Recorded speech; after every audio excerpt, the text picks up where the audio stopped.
انشاءاللہ اس کی برکتیں ہوں گی۔ یہ سوچ کر کہ ہمارے نبی نے یہ طریقہ بتایا ہے تو میں نبی کے بتائے ہوئے طریقے پر عمل کروں گا، اس جذبے کے ساتھ یہ کریں، انشاءاللہ آپ کے دل میں ٹھنڈک پیدا ہوگی، اللہ کے نبی کی محبت میں اضافہ ہوگا اور اللہ کے تعلق میں اضافہ ہوگا۔ اسی طرح اللہ کے نبی علیہ السلام نے فرمایا وَلَا إِلَى مُدْمِنِ خَمَرٍ، کہ جو شراب کا عادی ہے، نشے کا عادی ہے، ایسے آدمی کی طرف بھی اللہ تعالیٰ نظر رحمت نہیں فرمائیں گے۔ اب اس کے سلسلے میں کیا کہا جائے؟ چھوٹے چھوٹے بچے نشے کے عادی ہیں، نوجوان بچے، نوجوان بچیاں نشے میں مبتلا ہیں، اور ہمارے محلے میں ماشاءاللہ آپ سنیں گے ایسی ایسی کارگزاریاں ہیں، کارگزاریاں ہی سناتے رہیں تو ایک پوری رات گزر جائے گی۔ عجیب عجیب نمونے، عجیب عجیب کارگزاریاں، چھوٹے چھوٹے بچے ہیں۔ کتنے بدقسمت ہیں وہ لوگ جو نشہ بیچنے والے ہیں، شراب بیچنے والے ہیں۔ ایک تو ہے آدمی تنہا اپنے لیے استعمال کر رہا ہے، اس کا اپنا معاملہ الگ ہے، لیکن جو بیچنے والا ہے اللہ کے ہاں اس کا کیا حل ہوگا؟ میرے عزیز و دوست و بزرگوں، ہم مسلمان ہیں، اللہ کے ماننے والے ہیں، اللہ کے نبی کو ماننے والے ہیں، اور اس بات پر ہمارا یقین ہے کہ مرنا ہے، منو مٹی نیچے تنہا سونا ہے، اور پھر حشر کے میدان میں اللہ کے سامنے کھڑے ہو کر تنے تنہا اپنی زندگی کا حساب دینا ہے۔ یہ دنیا کسی بھی طرح گزر جائے گی، لیکن اگر اللہ کی نافرمانی کے ساتھ گزری، قبر میں کیا حشر ہوگا اور حشر کے میدان میں کیا ہوگا؟ اللہ کے نبی علیہ السلام نے حدیثوں میں بڑی خطرناک وضاحتیں فرمائی ہیں۔ تو اس لیے گزارش ہے کہ اپنے بچوں کی فکر کریں، اور جو اس نشے کی عادت میں، اس نشے کی لت میں مبتلا ہیں، اللہ کے لیے اس سے توبہ کریں۔ اس میں جسم بھی خراب ہے، صحت بھی خراب ہے، مال بھی برباد ہے، الٹا گناہ بھی لازم ہو جاتا ہے۔ اللہ کے نبی علیہ السلام نے حدیث میں صاف فرمایا کہ اللہ تبارک و تعالی نشے کے عادی، شراب کے عادی آدمی کو جنت میں داخل نہیں کریں گے۔ قرآن میں اللہ نے فرمایا انما الخمر والمیسر والانصاب والازلام رجس من عمل الشیطان۔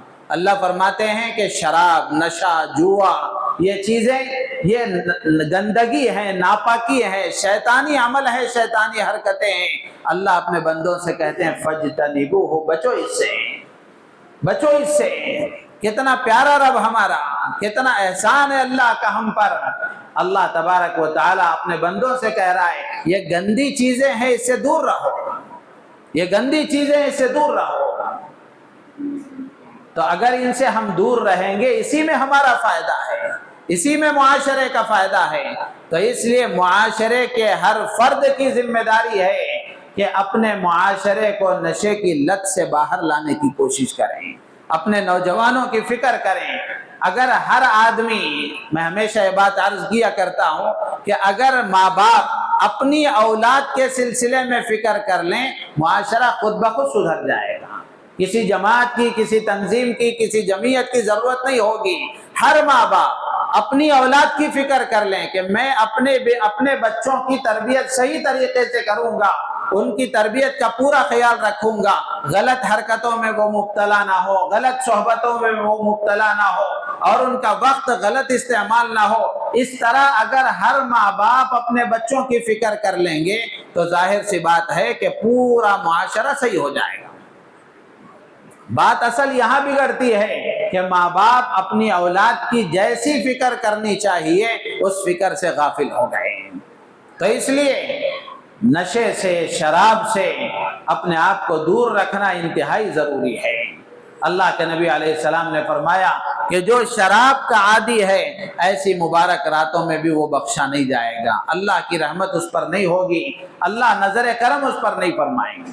اسی طرح ایک اور روایت میں اللہ کے نبی نے فرمایا کہ جو ناحق قتل کرنے والا ہے، ناحق جان لینے والا ہے، قاتل نفس، اللہ تعالیٰ ایسی مبارک راتوں میں اس کی بھی مغفرت نہیں فرمائیں گے۔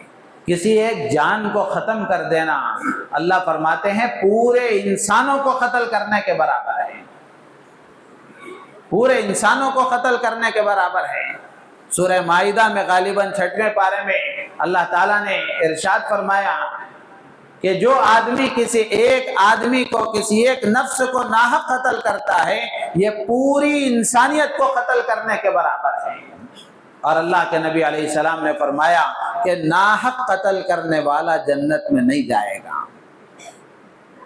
تو اس لیے آج ہم دیکھ لیں، ذرا سی بات ہو جاتی ہے، ذرا سی بات بڑھ جاتی ہے، انبن ہو جاتی ہے، فوراً آدمی جان لینے کے در پہ ہو جاتا ہے۔ آج جان سستی ہو گئی، خون بہانا آسان ہو گیا، چھوٹے چھوٹے معاملے کے لیے معمولی باتوں میں لڑائی جھگڑے ہو جاتے ہیں، جان چلی جاتی ہے۔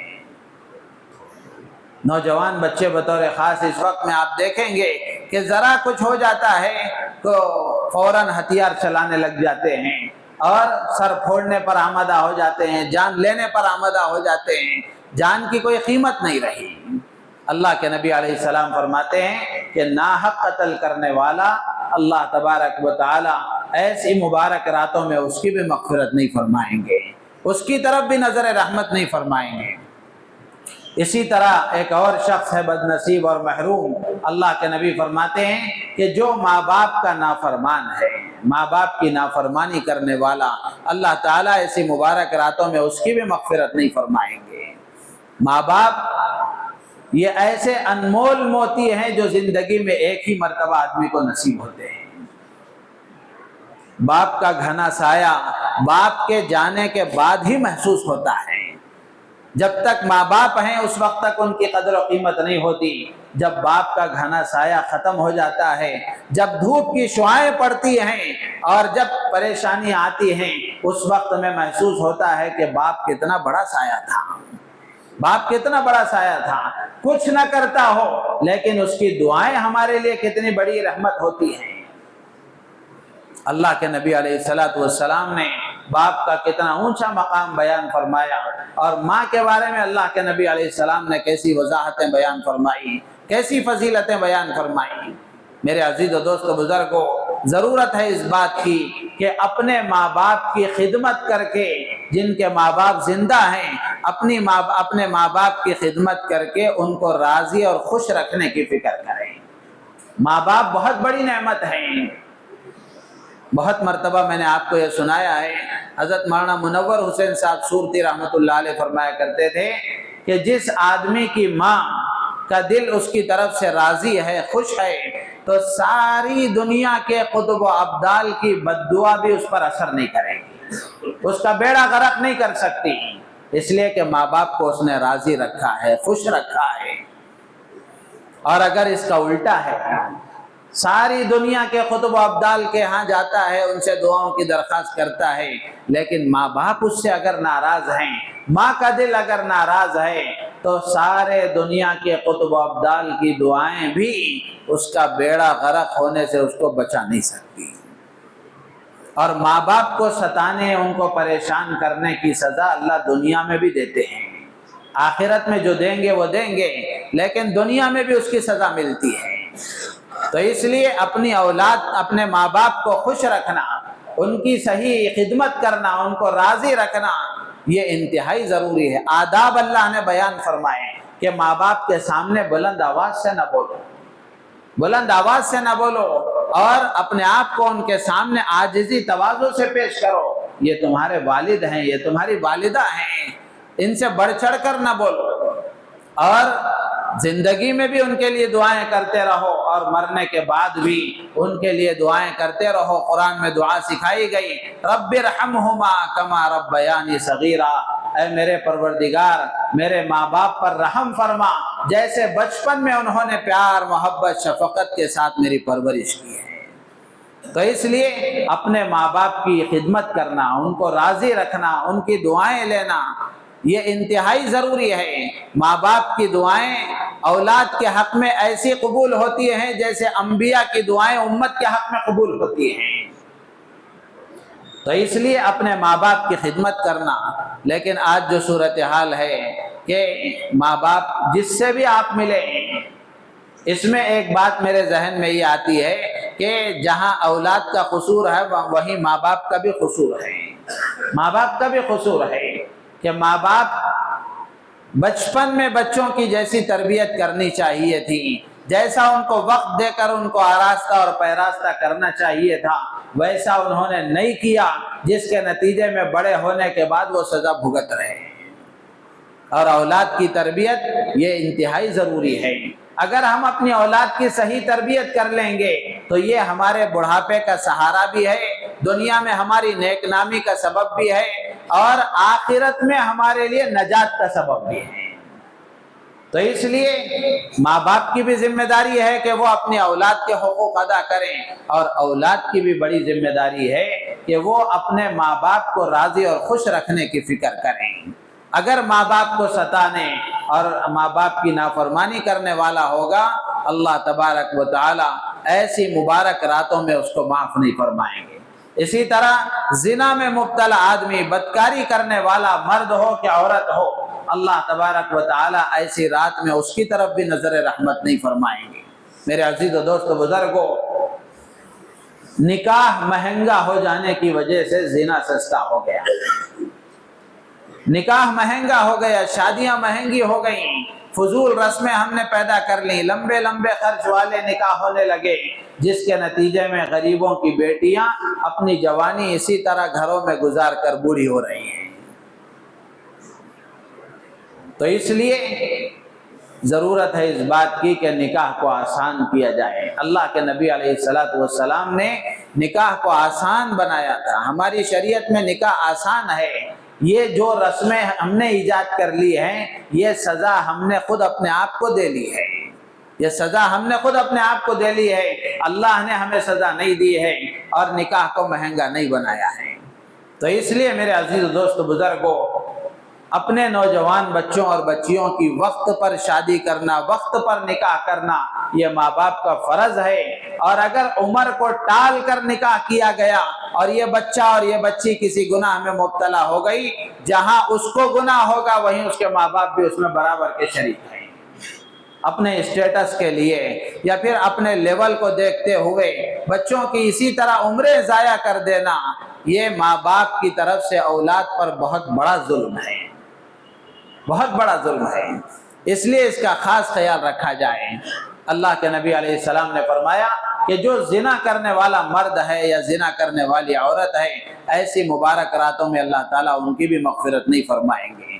تو اس لیے اللہ کے نبی علیہ السلام نے یہ باتیں کیوں ارشاد فرمائیں، ان لوگوں کی نشاندہی اللہ کے نبی نے کیوں فرمائی؟ وہ اس لیے فرمائی تاکہ ہم ان غلط کاموں سے اپنے آپ کو دور رکھیں۔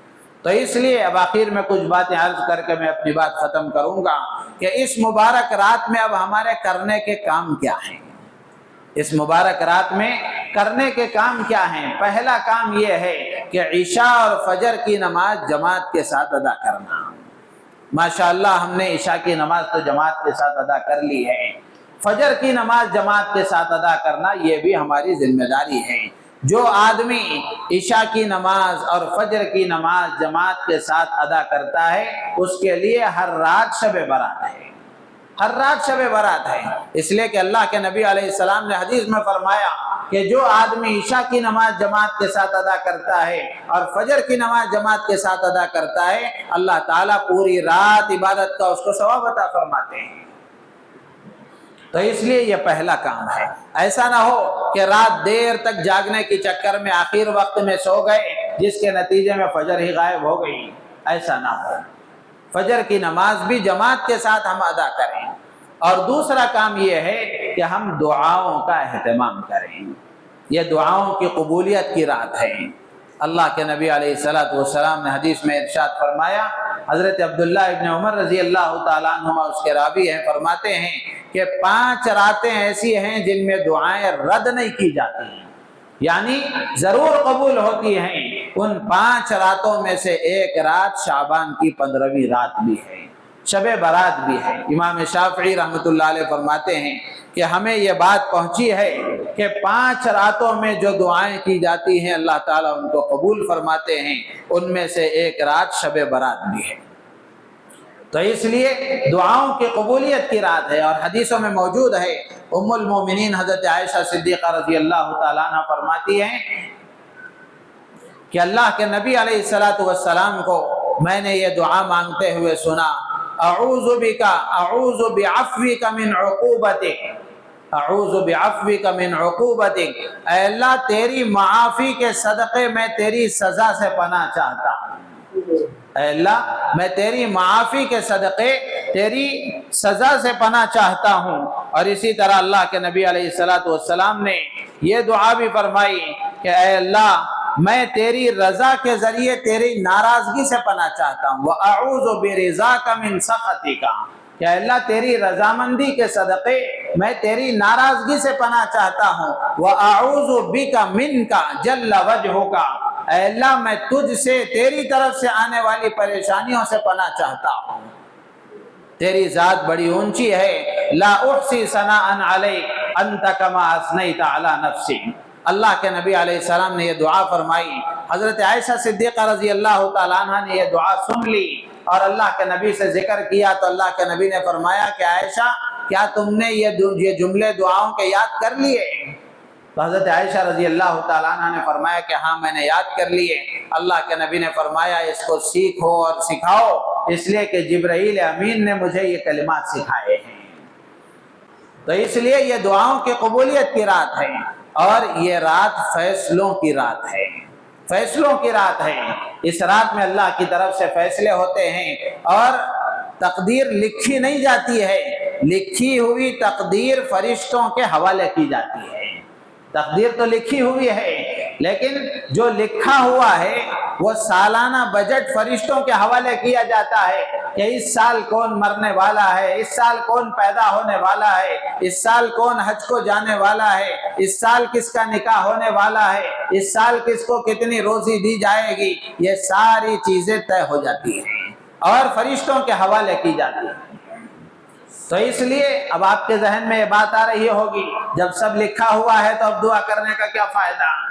تو اللہ کے نبی علیہ السلام نے فرمایا لا يرد القضاء الا الدعاء، لا يرد القضاء الا الدعاء، کہ اگر ہمارے مقدر میں روزی کی تنگی لکھی ہوئی ہے یا ہمارے مقدر میں اور کچھ لکھا ہوا ہے، اللہ کے نبی علیہ السلام نے فرمایا تقدیر کو بدلنے والی اگر کوئی چیز ہے تو وہ دعا ہے۔ دعا ہے کہ آدمی دعا مانگے اللہ سے کہ اللہ اگر تو نے میرا نام بدبختوں میں بد نصیبوں میں لکھا ہے تو وہاں سے مٹا کر میرا نام خوش نصیبوں میں لکھ دے۔ اے اللہ اگر روزی کی تنگی میری مقدر میں ہے روزی کی کشادگی عطا فرما دے، میرے نکاح کا انتظام فرما دے، اولاد کا انتظام فرما دے، روزی کا انتظام فرما دے۔ اللہ کی طرف سے تو اعلان ہی ہوتا ہے، مغفرت ہے، کوئی مغفرت کا طلبگار میں اس کی مغفرت کروں، ہے کوئی روزی کا مانگنے والا میں اسے روزی دوں۔ کتنے ایسے ہیں جو جاب کی تلاش میں پریشان ہیں کہ کوئی جاب نہیں ملتی، کوئی کاروبار کا نظام نہیں بنتا۔ آج کی رات میں وہ اللہ سے یقین کے ساتھ مانگے، اس لیے کہ آج اللہ کی طرف سے فیصلہ ہونے والا ہے کہ اللہ میرے لیے روزی کا انتظام فرماتے ہیں۔ پریشانیوں میں مبتلا ہے، اللہ سے مانگے کہ اللہ پریشانیوں سے نجات کا کوئی انتظام فرما دے۔ تو اس لیے دعاؤں سے تقدیریں بھی بدل جاتی ہیں۔ تو اس لیے آج کی رات دعاؤں کی رات ہے، دعاؤں کی قبولیت کی رات ہے۔ اپنے لیے دعا کریں، اپنے بیوی بچوں کے لیے دعا کریں، اپنے ماں باپ کے لیے دعا کریں، اپنے رشتہ داروں کے لیے دعا کریں، اور مرحومین کے لیے دعا کریں، زندوں کے لیے دعا کریں، پوری امت کے لیے دعا کریں، پوری امت کے لیے دعا کریں، اس لیے کہ دینے والا اللہ ہے، دینے والا اللہ ہے۔ پورے کھلے دل کے ساتھ وسعت کے ساتھ اللہ کے خزانے سے ہم لیں، تاکہ یہ خزانے اللہ کے کس کے لیے؟ ہمارے ہی تو لیے ہیں، یہ خزانے ہمارے ہی لیے ہیں، اور اللہ نے اپنے خزانوں میں جو جو چیزیں رکھی ہیں وہ ہمارے ہی لیے رکھی ہیں۔ ہم لینے کا سلیقہ اگر سیکھیں گے اللہ تعالیٰ عطا فرما دیں گے۔ تو اس لیے دوسرا کام یہ ہے کہ دعاؤں کا اہتمام کریں۔ 10 منٹ، آدھا گھنٹہ، پونا گھنٹہ، جتنا وقت ملے لجاجت کے ساتھ گڑ گڑاتے ہوئے انفرادی طور پر ایک کونے میں بیٹھ کر تنہائی میں اللہ سے خوب دعائیں مانگیں۔ میرے عزیز و دوستو بزرگوں، دعا مانگنا بہت بڑی عبادت ہے، بہت بڑی عبادت ہے۔ ہم دیکھیں امام صاحب ربنا آتنا فی الدنیا پڑھتے ہیں، بعض لوگ اس کو بھی ہضم نہیں کرتے، اس سے پہلے ہی چلے جاتے ہیں، اور بعض لوگ اس کے بعد فوراً چلے جاتے ہیں۔ جبکہ فرض نمازوں کے بعد بھی دعا قبول ہوتی ہے۔ فرض نمازوں کے بعد دعا کا قبول ہونا یقینی ہے، اللہ کے نبی نے فرمایا۔ اور حضرت عبداللہ ابن مسعود رضی اللہ تعالیٰ عنہ کے بارے میں تو یہاں تک آتا ہے کہ ہم اپنے مسائل کو فرض نمازوں کے بعد اٹھا کر رکھتے تھے اور فرض نمازوں کے بعد دعائیں مانگتے تھے، اس لیے کہ اللہ کے نبی نے فرمایا کہ فرض نمازوں کے بعد دعائیں قبول ہوتی ہیں۔ تو اس لیے فرض نمازوں کے بعد یکسوئی سے بیٹھ کر خوب دعا مانگے، اور اگر نماز کے بعد سنت مؤکدہ ہے تو پہلے سنت پڑھیں پھر دعا مانگے، پہلے سنت پڑھیں پھر دعا مانگے، ایک سوئی کے ساتھ بیٹھ کر دعائیں مانگنے کی عادت ڈالیں۔ دعاؤں کے ذریعے سے اللہ تعالیٰ بہت سارے کام بنا دیتے ہیں۔ تو اس لیے 10 منٹ، آدھا گھنٹہ، پونا گھنٹہ، جتنا اللہ توفیق دے، دینے والا اللہ ہے، ہر چیز کا مالک ہے، ساری چیزیں اس کے پاس موجود ہیں۔ کسی دنیا والے کے پاس مانگیں گے یہ ذلت کا سبب ہے اور وہ ناراضگی جتائے گا۔ اللہ ایسی کریم ذات ہے کہ اگر اللہ سے نہ مانگے تو اللہ ناراض ہو جاتے ہیں۔ مانگنے والے بندے اللہ کو پسند ہیں۔ اور جو آدمی، آج ہی صبح ایک بیان سن رہا تھا حضرت مفتی سعید صاحب پالنپوری رحمۃ اللہ علیہ کا، کہ جو آدمی پابندی کے ساتھ اللہ سے دعائیں مانگتا رہتا ہے، چھوٹی سی چھوٹی چیز بھی اللہ سے مانگتا ہے، اگر کوئی بڑی مصیبت اس کے پاس آ جاتی ہے، اس پر آ جاتی ہے، فرشتے خود اللہ سے سفارش کرتے ہیں کہ اے اللہ یہ جوتے کا تسمہ بھی تجھ سے مانگتا تھا، اتنی بڑی مصیبت اس پر آ گئی ہے، یہ کیسے برداشت کرے گا، اے اللہ تو خود ان کی مصیبت کو دور کر دے۔ فرشتے سفارش کریں گے، کس کے لیے؟ جو پابندی سے دعا مانگتے ہیں، ہر چیز اللہ کے سامنے پیش کرتے ہیں، اللہ تبارک و تعالی ان کی ہر ضرورت پورا فرماتے ہیں۔ تو اس لیے دوسرا کام ہے دعاؤں کا اہتمام کرنا، اور تیسرا کام ہے کل کے دن کا روزہ رکھنا۔ کل کے دن کا روزہ رکھنا، اللہ کے نبی نے فرمایا قوموا لیلہا صوموا نہارہا، اور کل کے دن کا جو روزہ ہے یہ واجب بھی نہیں ہے، فرض بھی نہیں ہے، بلکہ مستحب ہے۔ اگر آدمی اللہ توفیق دے روزہ رکھ سکے تو روزہ رکھے، نہ رکھے تو کوئی حرج نہیں ہے، لیکن یہ بات ذہن میں رہے کہ شعبان کا مہینہ بڑا مبارک مہینہ ہے، رمضان کی تیاری کا مہینہ ہے، اور اللہ کے حبیب علیہ الصلوۃ والسلام شعبان کے اکثر مہینے میں روزہ رکھا کرتے تھے۔ تو اس لیے کہتے ہیں کہ 13، 14، 15 ایام 20 کے روزے ہر مہینے میں اللہ کے نبی رکھا کرتے تھے۔